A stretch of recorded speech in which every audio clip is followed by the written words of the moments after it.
Are you feeling a little bit lost and like you're relying on external circumstances to feel good? Well, today I'm going to talk about the power of having your mission in life and how that can really bring high levels of joy and fulfillment in your life.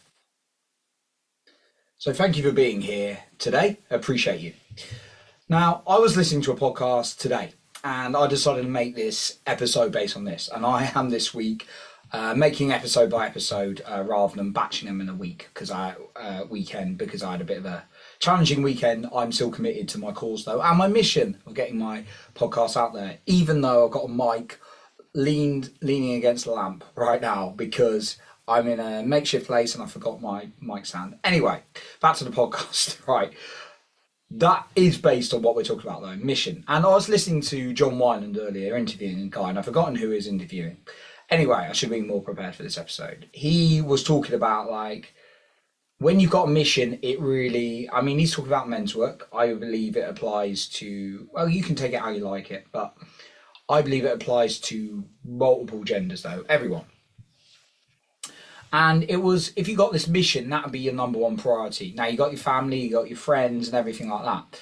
But it's not saying they're not a priority, but you need to have a priority mission, he was saying, for really feeling fulfillment in life. And I started thinking, that is so true. Even recent experience, I must admit.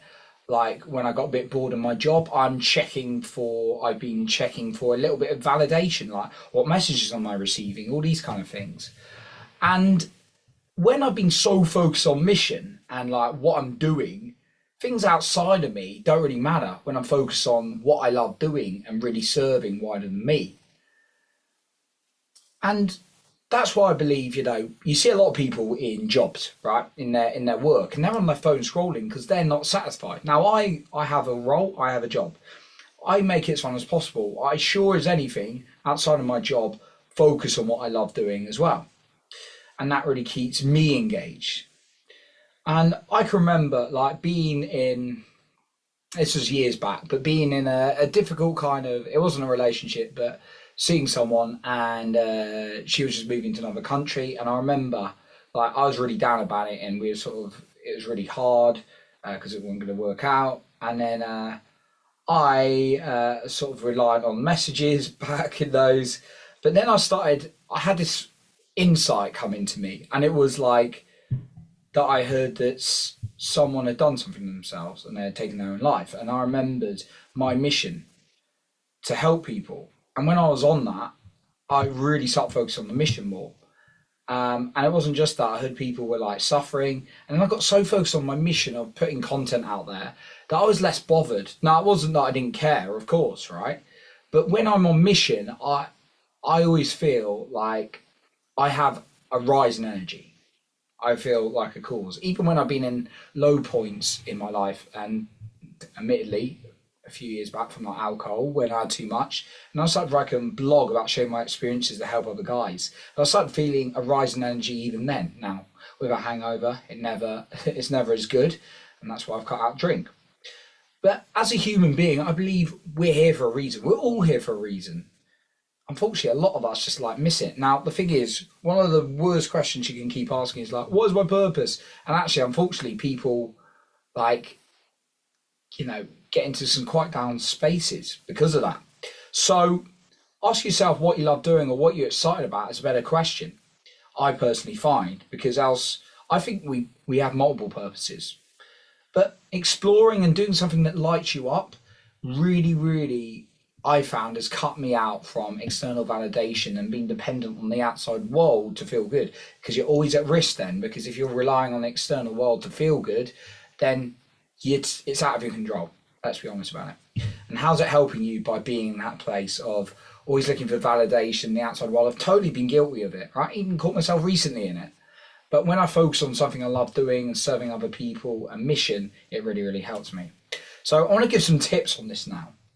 So to really help you, the number one, and I'm not sure I put them in the right order as I wrote them down, but here we go. Number one, what gives you energy, no matter how weird it is, and put more of that in your day. Like for me, it's maybe some people won't see it as weird. Some people think it's crazy. I love playing with spreadsheets, right? I'm not ashamed to share that. I love geeking on numbers. I love podcasting and being creative and sharing my voice, of course, and helping others do the same. But I love geeking out on spreadsheets. So I started putting more of that in my day, right? So whatever it is for you, put more fun things in your day. Number 2, think about how you can help someone each day. Because when you think about helping someone else, not just yourself, that can really give you a rise of energy. I was really down the other day, and my previous podcast, I shared a bit about that, and it didn't work out with someone, and it got me a bit down. And what I decided to do, well, it got me very down actually at the moment. And then when I was just like working through my emotions, I was walking to the train station, saw this homeless man, and he looked really stuck. Like, you know, there's all sorts of unfortunately challenging circumstances of people, but he looked really stuck. So I have like 20 quid in my wallet, so I didn't give him, I didn't have any change, I just gave him a £10 note. And that already filled me up. And if you come at a point, I've learned, I used to be like this all the time, if you come at a point like, oh, I'm going to give a homeless person a charity and then post about it on social media so people think I'm a great person, that's not the way you want to do it, right? That's looking for validation. Make sure you're coming from an angle of giving, because it's great to give rather than trying to get validation. The third thing I found has really helped me with finding mission is in life is listening to things like podcasts, audiobooks, or reading something, because it gives you all sorts of inspiration, just topics you're interested in, like that are even intriguing to you. I love obviously my self-development, I love relationship stuff, I love mental health stuff, men's work in particular. So listen to something because it will give you inspiration and then you can act on it. Number 4, reduce addictions with systems. Now, addictions, you can think of the word like drugs and alcohol, which are addictions, yes. There's all kinds of drugs in this world. Social media is a drug, and it's something I've been working through. Getting texts, getting validation is what we're conditioned for. And I found, like, even taking away like recent validation because it didn't work out, like, it even had a little bit of an impact on me, right? And then going on social media, cutting it down, had a real big impact. But the energy I'm getting back from cutting these things out is amazing. It's hard at sometimes, yeah, of course, right? But if you can reduce addictions, you'll get more clarity in your mind, and then that will help you think clearer in terms of what is it that you love to do. Number 5, get yourself a coach and or community. So when you've got someone to help you work through what is it you really want to do, what do you absolutely love, that can really help you see, because they can see angles you can't. They can ask you questions and perspectives. And having a community of people who really want to grow themselves and work on themselves really can help as well. That's why I'm part of men's groups a lot. So here are a recap of all the points. Number 1, think of something that fills you with energy and put more of that in the day. Number 2, help someone with something. Number 3, podcasts, audios, reading, something to give you inspiration and ideas. Number 4, reduce addictions with systems. And what I meant to say by that is, I didn't cover it a moment ago, but make sure you've got something so you're not relying just on willpower. Willpower will not work.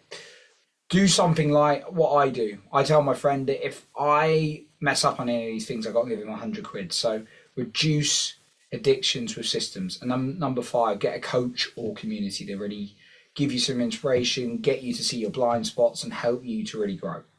So that's what I got for you today. I appreciate you for being here, and remember, lead with your heart and not with fear.